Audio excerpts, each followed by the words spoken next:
नमस्कार, बहुत स्वागत है आपका। विस्तार न्यूज देख रहे हैं आप और मैं हूं आपके साथ सुमित शर्मा। बात करेंगे छत्तीसगढ़ की। छत्तीसगढ़ में होने वाले नगरीय निकाय चुनाव के लिए बीजेपी ने तैयारियां शुरू कर दी हैं। बीजेपी तैयारियों में जुट चुकी है और इसी के तहत क्षेत्रीय संगठन महामंत्री अजय जाम्वाल सांसदों से 1-to-1 चर्चा कर रहे हैं और चर्चा की जा रही है। जीत के बाद सांसदों को अहम जिम्मेदारी सौंपी गई है। नगरीय निकाय और पंचायत चुनाव की जिम्मेदारी सौंपी गई है। क्षेत्रीय संगठन महामंत्री अजय जाम्वाल की मीटिंग है।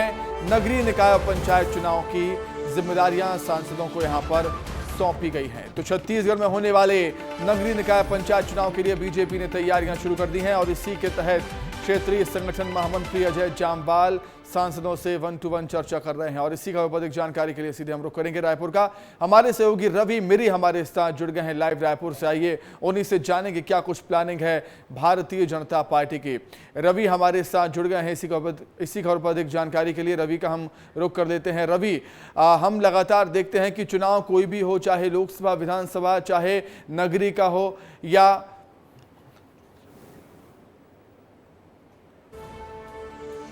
तकनीकी खराबी के चलते रवि मिरी हमारे साथ जुड़ नहीं पाए। हम फिर से कोशिश करेंगे रवि से संपर्क करने की। छत्तीसगढ़ में होने वाले नगरीय निकाय चुनाव के लिए बीजेपी ने तैयारियां शुरू कर दी हैं और इसी के साथ ही क्षेत्रीय संगठन महामंत्री अजय जाम्वाल सांसदों से 1-to-1 चर्चा कर रहे हैं और जीत के लिए सांसदों को अहम जिम्मेदारियां सौंपी गई हैं। नगरीय निकाय और पंचायत चुनाव की जिम्मेदारियां सौंपी गई हैं। रवि मिरी हमारे साथ जुड़ गए हैं रायपुर से। रवि, चाहे चुनाव कोई भी हो, बीजेपी तैयारियों में हमेशा आगे रहती है। ये नगरीय निकाय पंचायत चुनाव की तैयारियों में भी हमें देखने को मिल रहा है।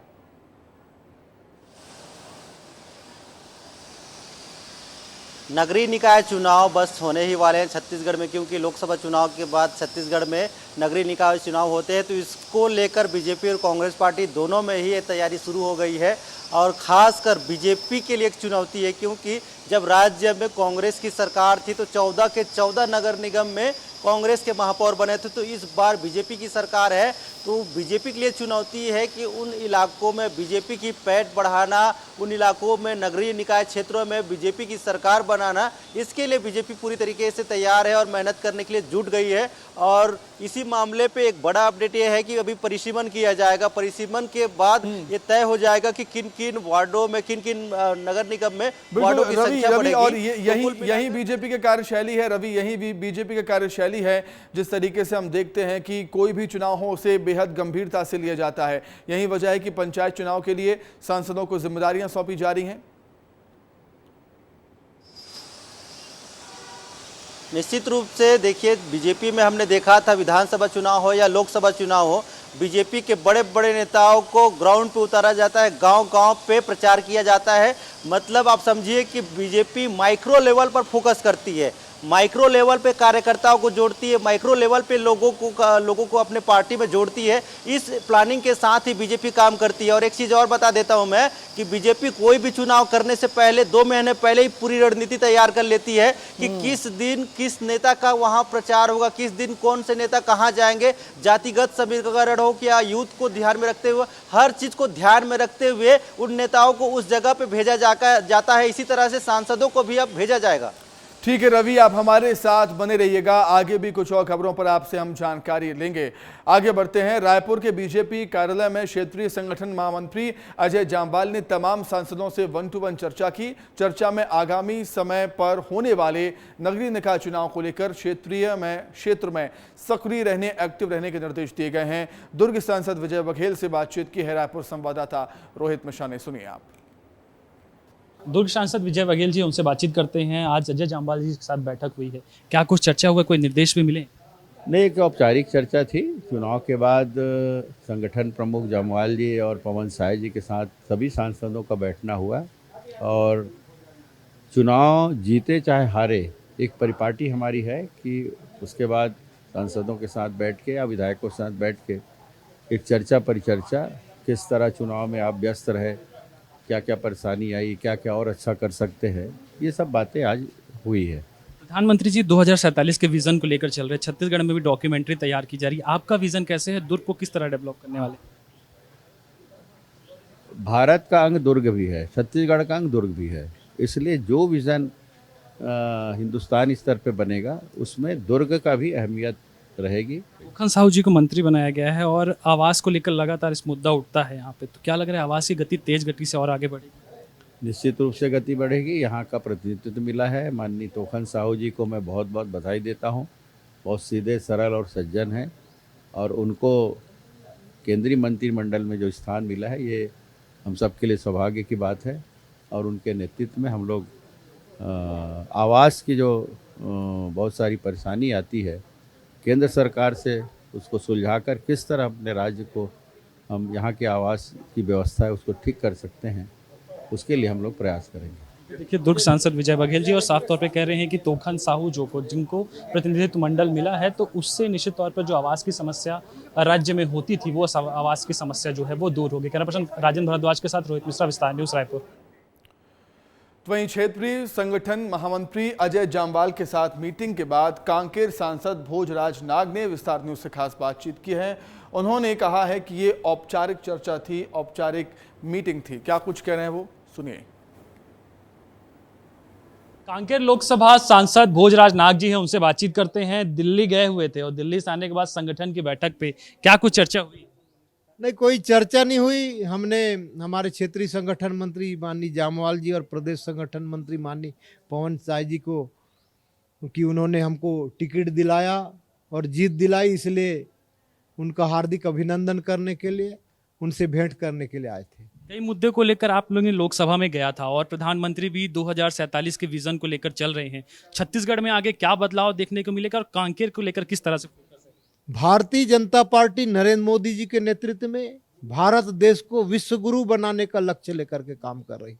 नरेंद्र मोदी जी भारत को विकसित राष्ट्र बनाने का संकल्प लेकर काम कर रहे हैं और हम सब चाहेंगे कि छत्तीसगढ़ भी विकसित राज्य बने और इन्हीं कामना को लेकर के हम काम कर रहे हैं। तोखन जी मंत्री बन गए हैं, अब आवास को लेकर एक बड़ी बात है और समय समय पर आवास का मुद्दा भी जो है राजनीति में जो गूंजता है, तो क्या अब आवास की गति और तेज बढ़ेगी? निश्चित रूप से डबल इंजन की सरकार है, डबल गति से काम होगा और तोखन जी हमारे मित्र रहे हैं पुराने, साथ में हम विधायक रहे हैं। देखिए, भोजराज नाग जी है और साफ तौर पे कर रहे हैं डबल इंजन की सरकार पर तेज गति से काम आगे बढ़ेंगे। कैमरा पर्सन राजेंद्र भारद्वाज के साथ रोहित मिश्रा, विस्तार न्यूज़, रायपुर।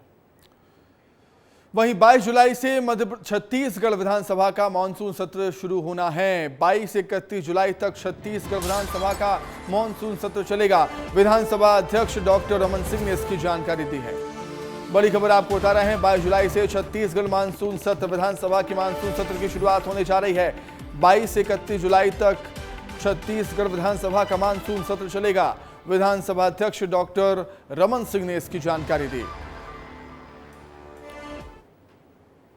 उम्मीद करते हैं कि ये जो स्ट्रक्चर का पूरा काम ये 2024 में पूरा हो जाएगा और इसके बाकी फिनिशिंग का काम और दूसरे काम वो मार्च और अप्रैल के 25 में कंप्लीट करके देने के लिए भाई के संबंध में आज चर्चा हुई। चीफ सेक्रेटरी महोदय इस पूरे के पूरे निर्माण की पूरी प्रक्रिया जो आज जहाँ रुकी हुई है उसको समयबद्ध टाइम बाउंड निर्माण के लिए महीने में एक बार।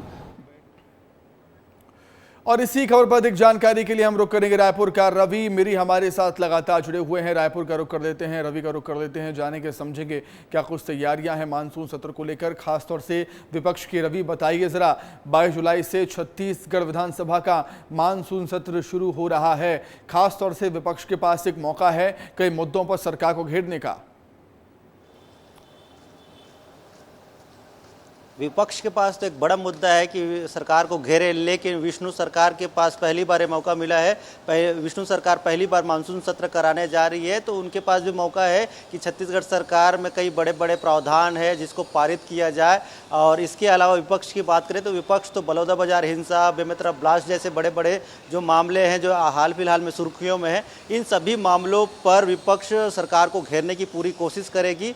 लेकिन इस बार खास बात ये रहेगी कि ये खरीफ फसल के दौरान ये कार्यक्रम होता है और इस दौरान छत्तीसगढ़ में खेती किसानी वाला राज्य कहा जाता है, तो खेती किसानी को लेकर किस प्रकार की व्यवस्था रहेगी इसको लेकर इस सरकार में फैसला हो सकता है। और विष्णु सरकार की कोशिश रहेगी कि किसानों को ज़्यादा से ज़्यादा उनको फ़ायदा मिले, इसको ध्यान में रखते हुए इस बार प्रस्ताव पारित किए जाएँ।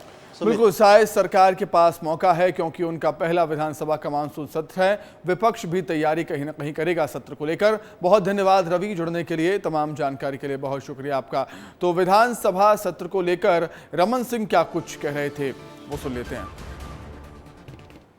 विधानसभा का सत्र के लिए माननीय मुख्यमंत्री जी ने समय निर्धारित किया है। संसदीय कार्य मंत्री जी ने प्रस्ताव भेजा था। 31 जुलाई तक विधानसभा का सत्र के संबंध में मुख्यमंत्री जी ने समय निर्धारित किया है। उस तारीख में विधानसभा का सत्र आहूत किया जाएगा। और आइए बात करेंगे मध्य प्रदेश की मोहन यादव सरकार ने स्वास्थ्य विभाग के 40,491 पदों पर भर्ती को मंजूरी दे दी है और इसमें नियमित, संविदा और आउटसोर्स वाले पद शामिल हैं। 18,653 पदों की भर्ती 2 साल में की जाएगी, जिन पर 343 करोड़ रुपए से ज्यादा का सालाना खर्च होगा। बचे 27,838 पदों की भर्ती राष्ट्रीय स्वास्थ्य मिशन से की जाएगी। इसके अलावा चिकित्सा एक्सपर्ट ने 607 पद सीधी भर्ती से मध्य प्रदेश लोक सेवा आयोग PSC के माध्यम से भरे जाएंगे। तो स्वास्थ्य विभाग में भर्ती को मंजूरी यहां पर दे दी गई है और स्वास्थ्य विभाग में भर्तियों को मंजूरी कैबिनेट की तरफ से, राज्य सरकार की तरफ से मिल चुकी है।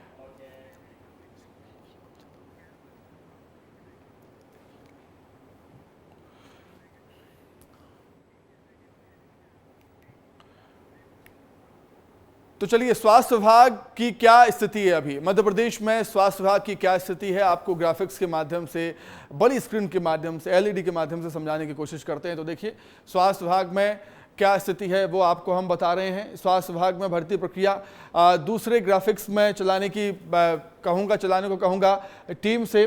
स्वास्थ्य विभाग में भर्ती की प्रक्रिया में 46,491 पदों में नियमित, संविदा और आउटसोर्स पर पद शामिल हैं। अस्पतालों की सेवाओं को अपग्रेड किया जाएगा। भर्ती 2 साल में की जाएगी। तृतीय चतुर्थ श्रेणी और पैरामेडिकल स्टाफ के 18,653 पदों पर भर्ती होनी है। लिपिक स्टाफ के साथ ही नर्स, वार्ड बॉय, ड्रेसर समेत अन्य कर्मचारियों की भर्ती होनी है। मेडिकल कॉलेज में सिक्योरिटी गार्ड समेत 9 सेवाओं के लिए आउटसोर्स से भर्ती की जाएगी और 27,838 पदों की भर्ती राष्ट्रीय स्वास्थ्य मिशन के माध्यम से की जाएगी। तो भर्ती के लिए तैयारियां यहां पर सरकार ने कर ली है। अब देखने वाली बात होगी कि कब ये भर्तियां होती हैं। 40,000 से ज्यादा भर्तियां यहां पर मध्य प्रदेश में सरकार करने जा रही है। तो चलिए आगे बढ़ते हैं अब और बात करेंगे, बात मानसून की हो जाए।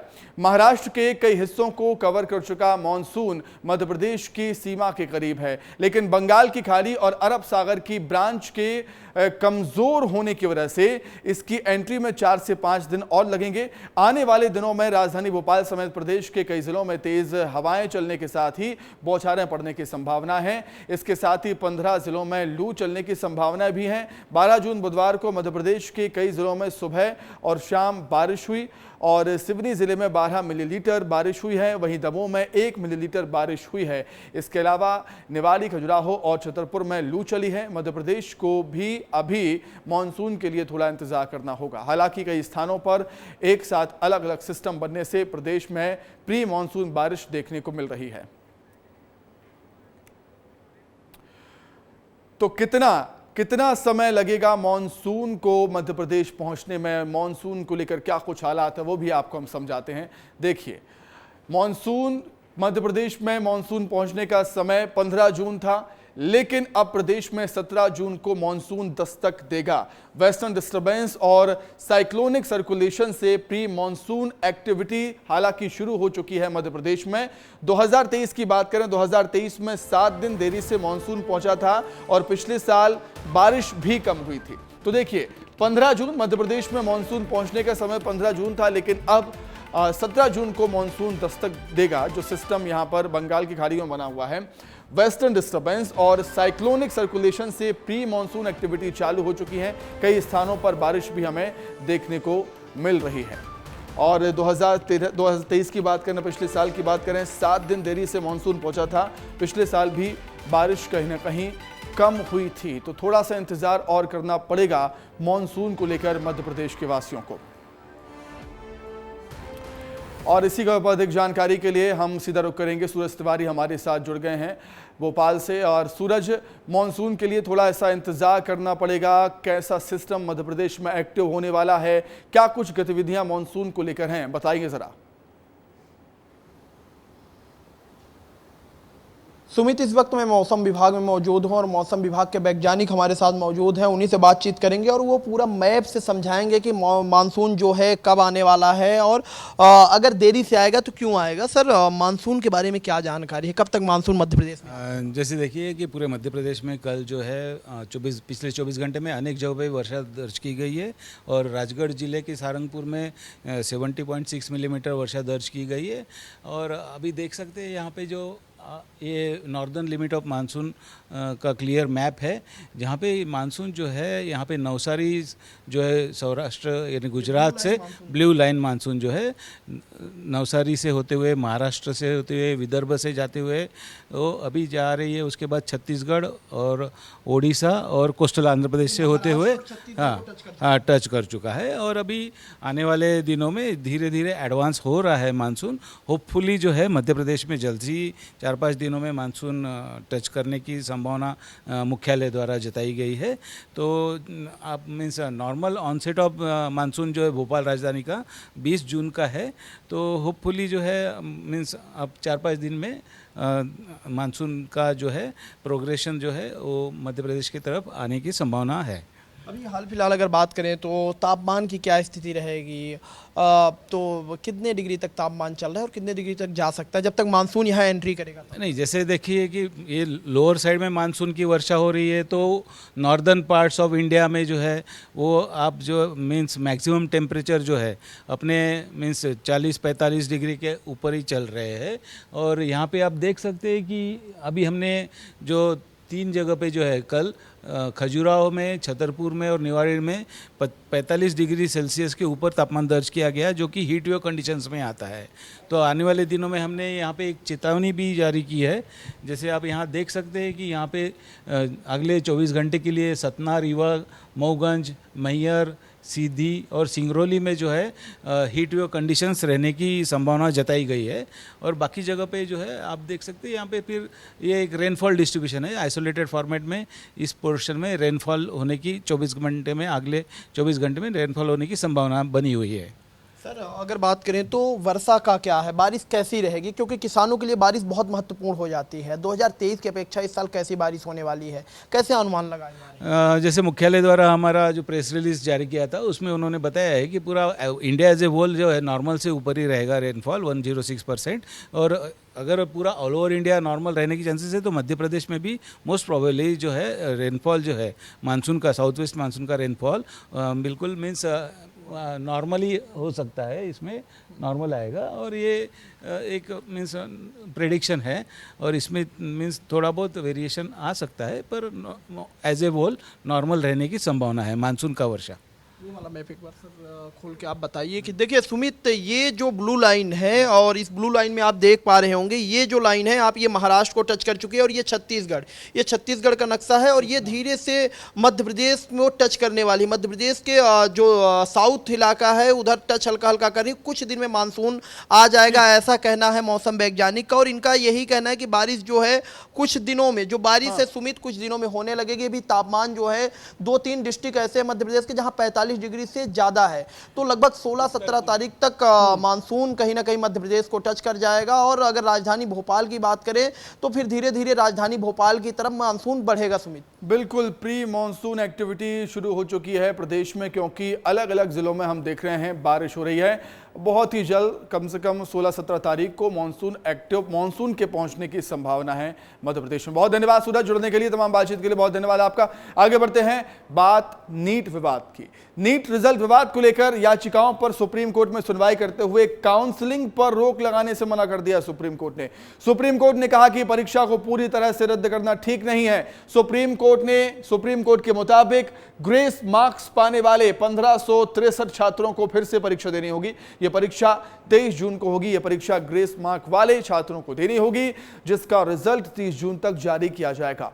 एग्जाम में गड़बड़ी की शिकायत पर कई राज्यों के हाई कोर्ट में भी याचिका दायर की गई है। ऐसे में जहां भी ग्रेस मार्क को लेकर याचिका लगाई गई है, वहां सुप्रीम कोर्ट का आदेश ही लागू होगा। इस मामले की अगली सुनवाई 8 जुलाई को होनी है।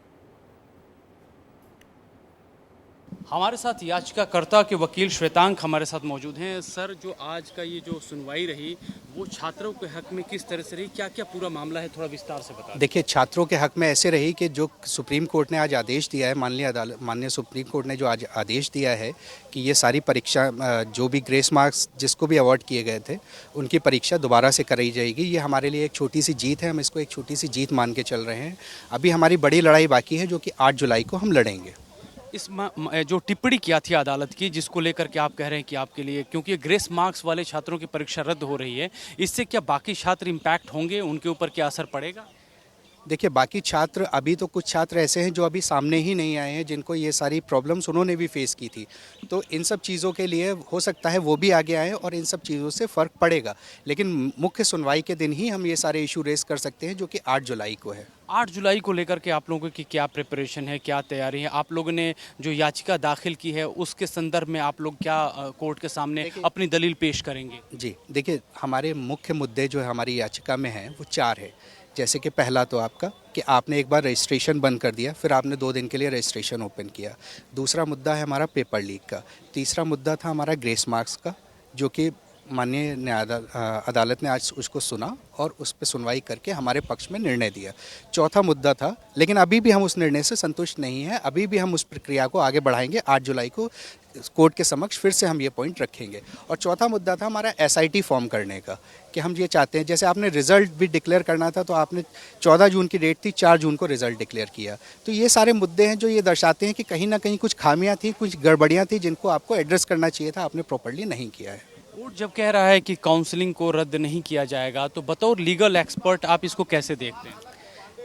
देखिए, एक बार काउंसलिंग होने के बाद थोड़ी सी इक्विटीज़ उनके फेवर में भी क्रिएट हो जाती हैं, लेकिन अगर माननीय अदालत का फैसला हमारे पक्ष में आता है तो ये सारा प्रोसेस ज़ीरो हो जाएगा। तो ये थे याचिकाकर्ता के वकील, जिनका कहना है कि अब जो असली जो मसला है वो 8 जुलाई को है, जब इस मामले में सुनवाई होगी।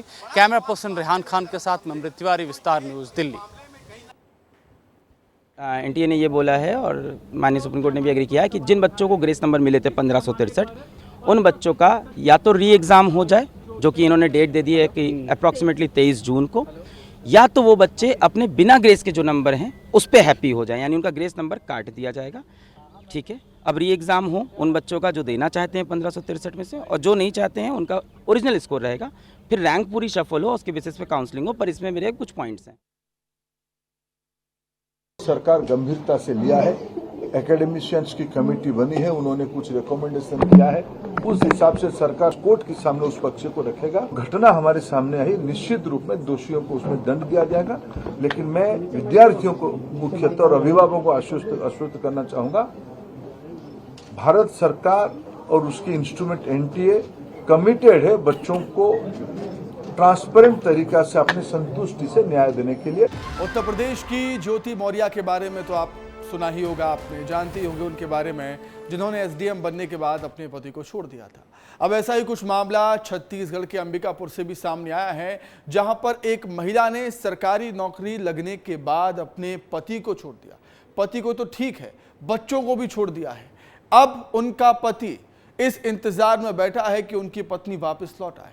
रिपोर्ट देखिए। उत्तर प्रदेश के बरेली के SDM ज्योति मौर्य का नाम तो आपने सुना ही होगा, जिसने SDM बनते ही अपने पति को ठुकरा दिया था।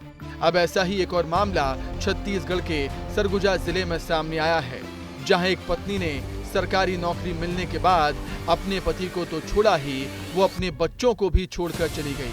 दरअसल लखनपुर विकास खंड के ग्राम तराजू के रहने वाले दीपक राजवाड़े ने अपनी पत्नी पर आरोप लगाते हुए बताया कि उसकी पत्नी को अनुकंपा नियुक्ति के तहत उसकी मां की नौकरी मिल गई, जिसके बाद उसने बच्चों और पति को ठुकरा दिया और घर छोड़कर चली गई। साथ ही पति दीपक राजवाड़े ने पत्नी पर गलत तरीके से नौकरी पाने का भी आरोप लगाया है। अपनी पत्नी का नौकरी लगा अनुकंपा नियुक्ति फर्जी दस्तावेजों के साथ, और फिर बच्ची भी है और अब विवाह होके लगी है, जबकि शादी हो गया था। बच्ची भी है, एक तो 3 साल की बच्ची है। और एक आवेदन भी दिया था कि इसकी कागज़ की जांच की जाए, तो उसमें जांच भी नहीं कर रहे हैं वहाँ के सी जो हैं अधिकारी हैं। मामले का खुलासा तब हुआ जब दीपक रजवाड़े की पत्नी अनुकंपा की नियुक्ति प्राप्त कर उसे और उसके बच्चों को छोड़कर चली जाती है। जब बात नहीं बनी तब पति दीपक रजवाड़े ने कलेक्टर दफ्तर में संबंधित अधिकारियों का रुख किया।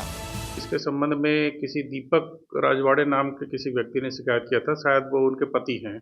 उसने शिकायत ये किया था कि ये फर्जी तरीके से अनुकंपा नियुक्त इनको मिला है ऐसा करके।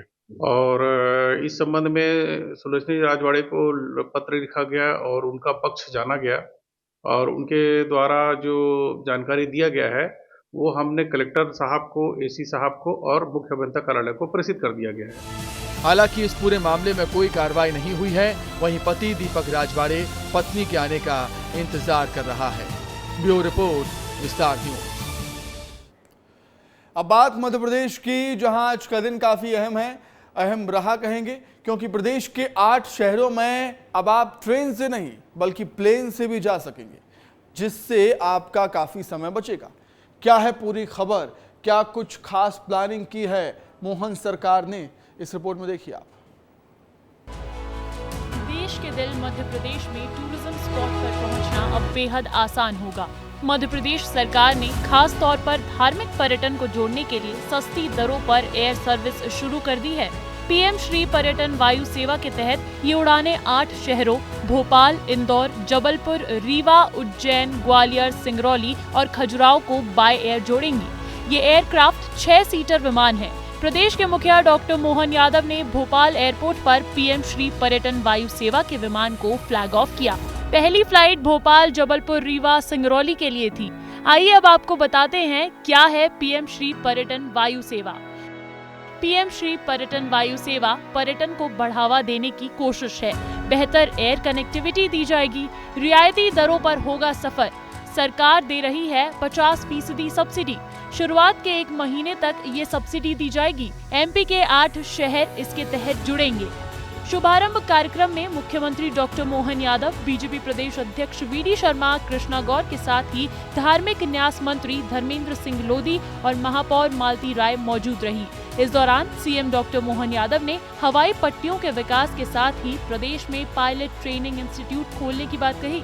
साथ ही पहले सफर करने वाले 6 यात्रियों के सीएम ने फूल माला पहनाकर बोर्डिंग पास दिए।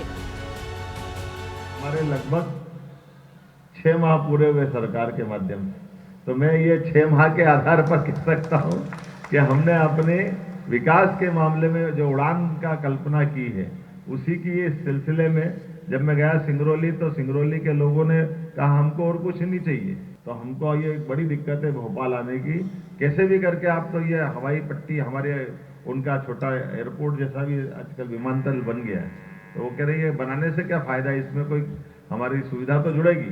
हमने कहा बिल्कुल जोड़ेंगे, और इसीलिए मैंने वादा किया था कि अगले महीने अर्थात इसी महीने में जैसे आचार संहिता हटेगी, हम तुरंत सिंगरौली की कनेक्टिविटी देंगे, रीवा की कनेक्टिविटी देंगे। 55 जिलों में से 30 हमारी हवाई पट्टियां हैं, जिसका हम तुरंत विकास करेंगे ना संदीप जी, जल्दी, एक भी छूटेगी नहीं है, और आगे भी बढ़ाएंगे, हर जिले में कोशिश करेंगे। वायु सेवा की बुकिंग के लिए इंदौर, भोपाल और जबलपुर एयरपोर्ट पर बुकिंग काउंटर स्थापित किए गए हैं। फिलहाल प्रदेश के 8 शहरों को हवाई सेवा के माध्यम से जोड़ा गया है। वो 8 शहर जिनको हवाई सेवा से जोड़ा गया है, उनमें भोपाल, इंदौर, जबलपुर, रीवा, उज्जैन, ग्वालियर, सिंगरौली, खजुराहो का नाम शामिल है। आने वाले दिनों में इसका विस्तार कुछ और शहरों तक किया जाएगा। अभी फिलहाल उड़ानों का शेड्यूल कुछ इस तरह से है। ऐसा रहेगा 7 दिनों का शेड्यूल। सोमवार को 12 उड़ानें रहेंगी, भोपाल, इंदौर, जबलपुर और रीवा की फ्लाइट्स। तो वहीं मंगलवार को भी 12 उड़ानें रहेंगी। उज्जैन, ग्वालियर के लिए भी रहेंगी फ्लाइट्स। तो वहीं बुधवार को 9 उड़ानें रहेंगी, भोपाल, इंदौर, जबलपुर के लिए रहेंगी फ्लाइट्स। गुरुवार को 12 उड़ानें, रीवा, सिंगरौली के लिए फ्लाइट्स। तो वहीं शुक्रवार को 6 उड़ानें, भोपाल, जबलपुर और खजुराहो के लिए फ्लाइट्स। और शनिवार की बात करें तो शनिवार को 2 उड़ानें रहेंगी, भोपाल, ग्वालियर के लिए फ्लाइट्स। तो वहीं रविवार को 6 उड़ानें रहने वाली हैं, भोपाल, इंदौर, उज्जैन के लिए फ्लाइट्स रहेंगी। यकीनन देश दुनिया को मध्य प्रदेश दिखाने की सरकार की ये पहल काबिले तारीफ है, लेकिन एयर कनेक्टिविटी को बेहतर करने के इरादे से शुरू की गई पीएम श्री पर्यटन वायु सेवा कितनी सफल होती है, ये तो आने वाला समय ही बताएगा। ब्यूरो रिपोर्ट, विस्तार न्यूज। उत्तराखंड के बाद देश में दूसरी बार ऐसा हो रहा है कि चिपको आंदोलन किया जा रहा है। राजधानी भोपाल में पेड़ों को बचाने की मुहिम चिपको आंदोलन के जरिए शुरू हो गई। स्थानीय लोग पेड़ों को बचाने के लिए सरकार से गुहार लगा रहे हैं। यहां तक कि लोगों का कहना है कि पेड़ों को काटने नहीं दिया जाएगा, भले ही वो खुद कट जाएं। वहीं कांग्रेस नेता अमित शर्मा का कहना है कि अगर सरकार पेड़ों को काटती है तो एनजीटी और कोर्ट का दरवाजा भी खटखटाया जाएगा। आज यहाँ के रहवासियों ने, हम लोगों ने चिपको आंदोलन की शुरुआत की है। मुख्यमंत्री जी और नगरीय प्रशासन मंत्री वल्लभ भवन में बैठ के चुपचाप तुलसी नगर और शिवाजी नगर का ड्राफ्ट तैयार कर रहे हैं। क्या चुपचाप वल्लभ भवन में हो रहा है? चंद अधिकारियों के साथ बैठ के। यहाँ 58 से 60 हजार पेड़ हैं। विधायकों और सांसदों के आशियाने बनाने की कोशिश करी जा रही है, मीडिया के माध्यम से पता करा। लेकिन मैं मुख्यमंत्री जी और कैलाश विजयवर्गीय जी से आग्रह करना चाहता हूं, इस बात पर पुनः विचार करें, नहीं तो ये भोपाल का नौजवान, पर्यावरणविद, महिला, शिक्षक और भोपाल को पसंद करने वाले, भोपाल में पैदा होने वाले लोग इस हरियाली को मिटने नहीं देंगे। देश में पहली बार चिपको आंदोलन उत्तराखंड में शुरू हुआ था और अब राजधानी भोपाल में हो रहा है। यहाँ के रहवासी पेड़ों को बचाने के लिए चिपको आंदोलन कर रहे हैं और चिपको आंदोलन इसलिए कर रहे हैं क्योंकि ये उनके हरियाली का सवाल है। यहाँ पे तमाम सारे रहवासी हैं।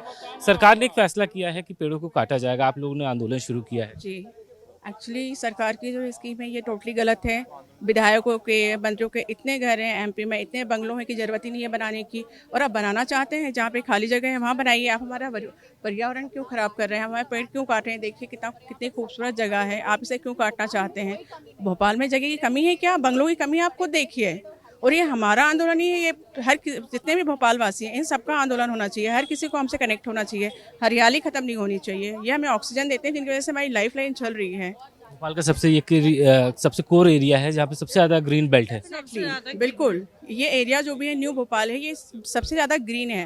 पहले यहाँ से माता मंदिर भी, जहाँ स्मार्ट सिटी बनाई, वो भी हुआ करता था, लेकिन स्मार्ट सिटी के नाम पे सारे पेड़ काट दिए गए। ट्रांसप्लांट की बात की है, ट्रांसप्लांट कर दिए जाएंगे। प्लेन जो पेड़ है एक से दूसरी जगह लेकर जाए। पेड़ों को कहाँ ट्रांसफर कहीं नहीं होता, इनको कहाँ करेंगे? स्मार्ट सिटी के इतने सारे कहाँ गए पेड़? उसकी भी यही बात हुई थी। एक भी लगे हैं आज आपने देखा? एक भी आपने पाम प्लांट लगा दिए, वो 100 प्लांट हैं, वो ऑक्सीजन नहीं देते हैं। आप लोगों ने चिपको आंदोलन शुरू किया है। देश में पहली बार उत्तराखंड में शुरू हुआ था और आज राजधानी में शुरू किया जा रहा है। चिपको आंदोलन जरूरी है। कहीं हम ये नहीं करेंगे तो हमारे यहाँ के पेड़ कट जाएंगे, और हम यहाँ बचपन से रह रहे हैं, पूर्वज रहे, हमें बिल्कुल नहीं, हम कट जाएंगे, पेड़ नहीं कटने देंगे।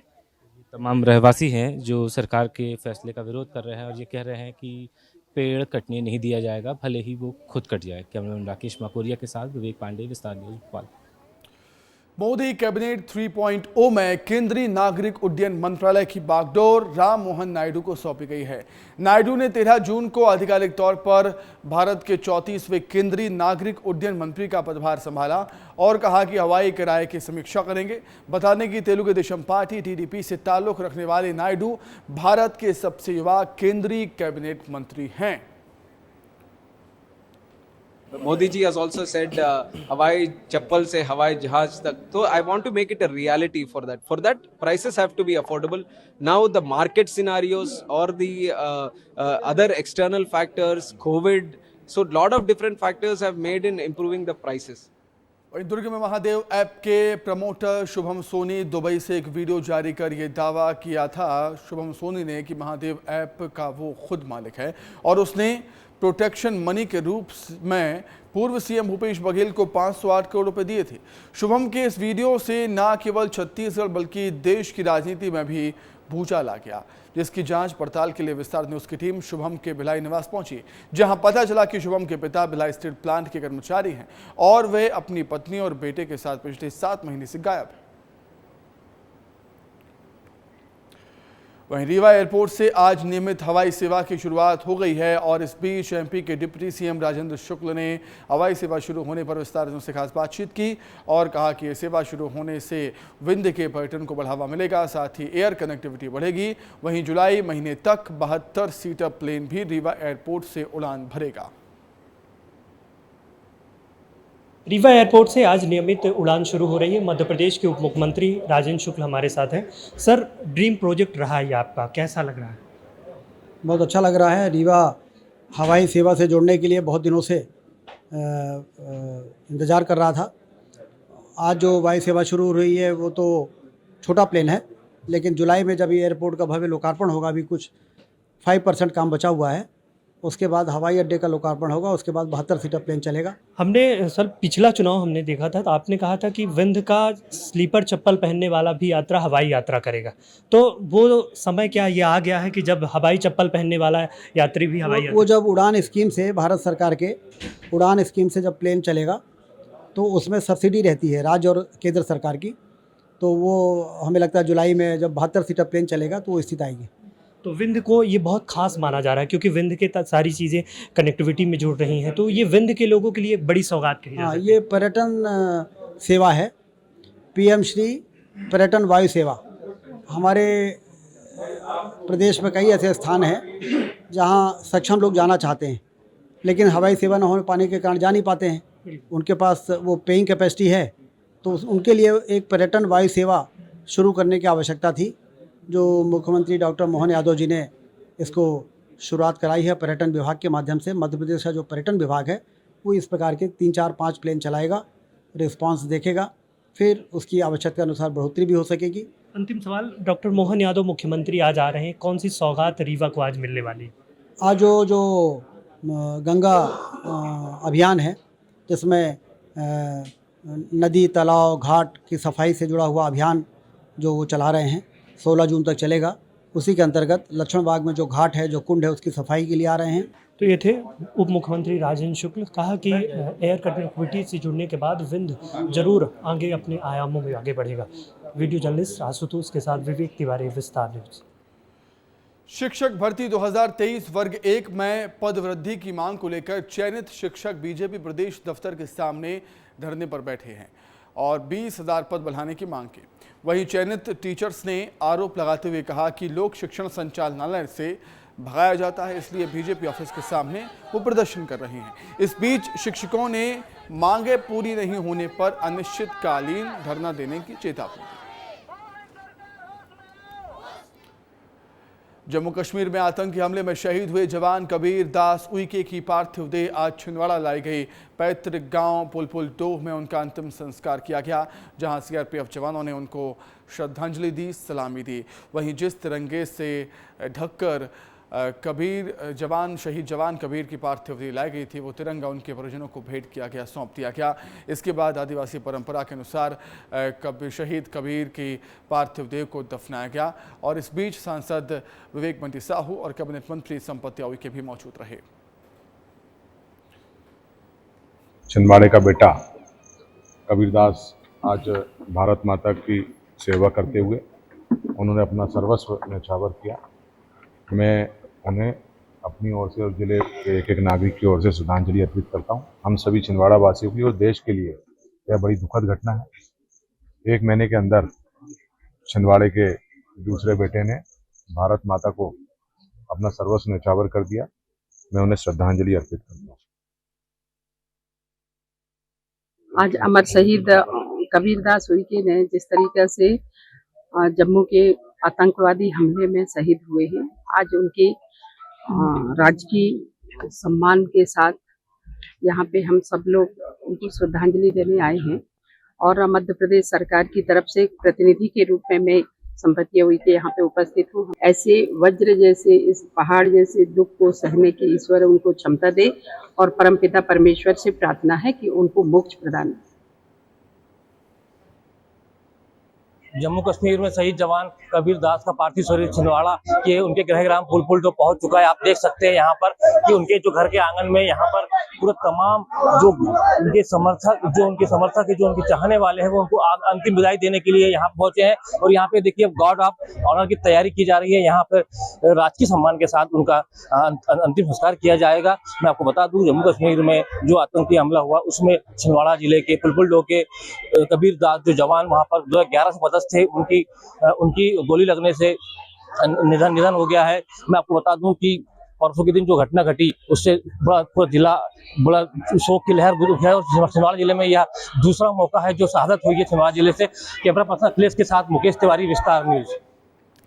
ग्वालियर के साखनी में पार्वती नदी पुल के पास 3 हथियारबंद नकाबपोश बदमाशों ने बाइक सवार दंपति की आंखों में मिर्च पाउडर झोंककर लूट की वारदात को अंजाम दिया। लुटेरों ने दंपति से सोने चांदी के जेवरात सहित 8000 नकदी लूट ली और साथ ही हवाई फायर भी किया, जिसकी जानकारी पीड़ित ने भितरघात पुलिस को दी, जहां मौके पर पहुंची पुलिस जांच में जुट गई है। बीजेपी के नेता नरोत्तम मिश्रा ने दिल्ली में रेल मंत्री अश्विनी वैष्णव से मुलाकात की और उन्हें नव दायित्व की बधाई दी, शुभकामनाएं दी और कहा कि रेल मंत्री अश्विनी वैष्णव पीएम मोदी के नेतृत्व में रेल के क्षेत्र में उत्कृष्ट काम करेंगे और देश को आत्मनिर्भर और पूर्ण विकसित बनाने की दिशा में अपना योगदान देंगे। डिंडौरी में पानी की किल्लत से जूझ रही महिलाओं ने ग्राम पंचायत दफ्तर में कार्यालय में ताला जड़ दिया। दरअसल सरपंच सचिव की मनमानी से नाराज महिलाओं ने शिकायत की, जिसकी सुनवाई नहीं हुई तो महिलाओं ने पंचायत भवन में ताला लगा दिया है। मामला बजाग जनपद के गन्नागुड़ा ग्राम पंचायत का बताया जा रहा है। उधर शिवपुरी में भी पानी के लिए हाहाकार मचा हुआ है। 15 साल से भ्रष्टाचार की भेंट चढ़ी सिंध जल आवर्धन योजना का पानी नगर की जनता को नहीं मिल पा रहा। कभी कहीं से पाइपलाइन टूट जाती है, फूट जाती है, जिसके चलते महीनों तक जल आपूर्ति बंद हो जाती है। इसी बीच जनता के लिए पानी की मांग को लेकर कई पार्षद धरने पर बैठ गए। वहीं दूसरी ओर नगर पालिका अध्यक्ष ने पानी की सप्लाई कर रहे पंप अटेंडर के साथ मारपीट की, जिसके बाद सभी पंप अटेंडर लामबंद होकर फिजिकल थाना पहुंचे और अध्यक्ष पार्षद पति राजू बाथम और अध्यक्ष के ड्राइवर के खिलाफ शिकायत आवेदन दिया। मैं नगर पालिका का पंप अटेंडर हूँ और सुबह अपनी ड्यूटी पूरी कर रहा था मैं, जो कि पानी न मिलने पर जनता मेरे को गाली गलौज जो भी जैसे भी बोला रही हो, मगर उनको न सुनते हुए मैंने थोड़ा बहुत मतलब पानी उनके लिए इकट्ठा किया तो उनको दिया जनता के लिए। तो सुबह गायत्री शर्मा अपनी अध्यक्ष महोदय गायत्री शर्मा जी, राजू बातम पार्षद जी और उनके ड्राइवर सोनू शर्मा तीनों आकर के सब मिल पर मेरे को अपराध प्रभाव का व्यवहार किया और मेरे को कमरे में ले गए उसी पंप हाउस में और बंद करके उसमें तीनों ने मेरे को मिलकर मारा। ये इनकी मारपीट भई है इनकी और उन्होंने एक आवेदन दिया है, जिसको मैंने आवेदन दिया है अपने वरिष्ठ अधिकारी को बताऊंगा, उसके आगे जो कार्रवाई होगी कार्रवाई की जाएगी। किन नाम आवेदन दिया? अब आवेदन में नाम तो मैं बता रहा हूँ, उसमें नगर पालिका अध्यक्ष गायत्री शर्मा और पार्षद ने राजू बाथम और ड्राइवर सोनू शर्मा के विरुद्ध उन्होंने किया है। उधर बैतूल में पंप चालक के साथ अभद्रता का मामला सामने आया है, जहां पंप संचालक के साथ मारपीट कर जान से मारने की धमकी दी गई, जिसके बाद परिषद के सभी पंप चालकों ने घटना की जानकारी नगर परिषद अध्यक्ष और सभापति को दी, जहां पंप चालक को आश्वासन दिया गया कि आरोपी पर निश्चित ही कार्रवाई की जाएगी। डालने के को लेकर पंप चालकों द्वारा आज सुबह 11 बजे हड़ताल की गई, जिसको लेकर मुझे सूचना प्राप्त होती मैं नगर परिषद पहुंचा। सीएमओ और नगर परिषद स्टाफ और संबंधित विभाग के सभापति को बुलाकर संबंधित व्यक्ति के ऊपर एफआईआर की कार्रवाई को लेकर थाने में आवेदन दिया गया है। हम ये चाहते हैं कि अपराधी पे मामला कायम हो और उसकी गिरफ्तारी हो, बस। उधर गुना में वन विभाग की टीम का विरोध हुआ है। अतिक्रमण हटाने का विरोध कर रहे बुजुर्ग ने जहर खा लिया। वन विभाग की टीम पर भेदभाव करने के आरोप लगाए हैं। बुजुर्ग की हालत बिगड़ने पर उसे अस्पताल में भर्ती किया गया, जहां पर बुजुर्ग का इलाज चल रहा है। गुना में वन विभाग की टीम का विरोध हुआ। अतिक्रमण हटाने का विरोध कर रहे बुजुर्ग ने जहर खा लिया। वन विभाग की टीम पर भेदभाव करने के आरोप लगाए हैं। बुजुर्ग की हालत बिगड़ गई जहर खाने के बाद और अस्पताल में बुजुर्ग को एडमिट किया गया है। गुना से खबर है, जहां वन विभाग की टीम का विरोध हुआ। अतिक्रमण हटाने के लिए टीम वहां पर गई हुई थी, जिसका विरोध किया और विरोध में बुजुर्ग ने जहर खा लिया, अपनी जान देने की कोशिश की। टीम वहां पर पहुंची हुई थी। वन विभाग की टीम पर भेदभाव करने के आरोप यहां पर लगाए गए हैं। जहर खाने के बाद बुजुर्ग की तबीयत बिगड़ती है। बुजुर्ग की तबीयत अचानक बिगड़ जाने से बुजुर्ग को अस्पताल में एडमिट किया गया है और जहां पर उसका इलाज चल रहा है। तो गुना से खबर हम आपको बता रहे हैं, जहां पर वन विभाग की टीम अतिक्रमण हटाने के लिए गई हुई थी, लेकिन टीम को विरोध का सामना करना पड़ा। वहां पर लोग पहुंच गए थे विरोध करने के लिए और विरोध के रूप में ही एक बुजुर्ग ने वहां पर जहर खाकर अपनी जान देने की कोशिश की। टीकमगढ़ को दिया जाएगा जमरार बांध से पानी। यूपी के जमरार बांध से 0.72 MCM पानी दिया जाएगा। उत्तर प्रदेश के सीएम योगी आदित्यनाथ का यह फैसला है। सीएम डॉक्टर मोहन यादव ने योगी आदित्यनाथ से गुजारिश की थी मुलाकात कर। तो बड़ी खबर आपको बता रहे हैं हम, टीकमगढ़ को अब जमरार बांध से पानी मिलेगा। इसकी बातचीत हो चुकी है यूपी के मुख्यमंत्री और मध्य प्रदेश के मुख्यमंत्री के बीच। यूपी के जमरार बांध से 0.72 MCM पानी दिया जाएगा टीकमगढ़ को। टीकमगढ़ को अब यूपी के जमरार बांध का पानी मिलेगा। उत्तर प्रदेश के मुख्यमंत्री योगी आदित्यनाथ का यह फैसला है और इसी विषय को लेकर मध्य प्रदेश के सीएम डॉक्टर मोहन यादव ने यूपी के सीएम योगी आदित्यनाथ से मुलाकात की थी। दोनों ही मुख्यमंत्रियों की इस बात को लेकर सहमति बन गई है। टीकमगढ़ को जमरार बांध से अब पानी मिलेगा। साफ हो गया है ये। यूपी के जमरार बांध से 0.72 MCM पानी दिया जाएगा टीकमगढ़ को। इससे टीकमगढ़ में जो पानी की समस्या थी वो दूर होगी।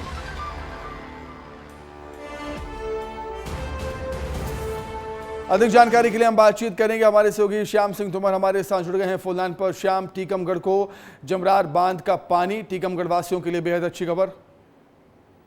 वाकई बहुत अच्छी खबर है और कहीं न कहीं टीकमगढ़ जो कि सूखा प्रभावित क्षेत्र के रूप में जो है लगातार आ रहा था सामने, खासकर गर्मियों के मौसम में बड़ी त्राही की स्थिति रहती थी। ऐसे में मुख्यमंत्री डॉक्टर मोहन यादव ने जब उत्तर प्रदेश में थे तो आग्रह किया था वहां के मुख्यमंत्री योगी आदित्यनाथ से और उन्होंने इस आग्रह को सहर्ष स्वीकार करते हुए तत्काल इसके लिए जो आदेश जारी कर दिए। ये बड़ी बात है। सब लोगों को पानी मिलेगा, साफ पानी मिलेगा, जो समस्या थी वो दूर हो जाएगी। बहुत शुक्रिया श्याम आपका जुड़ने के लिए, तमाम बातचीत के लिए। तो टीकमगढ़ वासियों के लिए एक बहुत अच्छी खबर है कि अब जमरार बांध का पानी टीकमगढ़ वासियों को दिया जाएगा। और इसी के साथ ही फिलहाल इस बुलेटिन में इतना ही। खबरों का सिलसिला लगातार जारी है। देखते रहिए विस्तार न्यूज़। नमस्कार।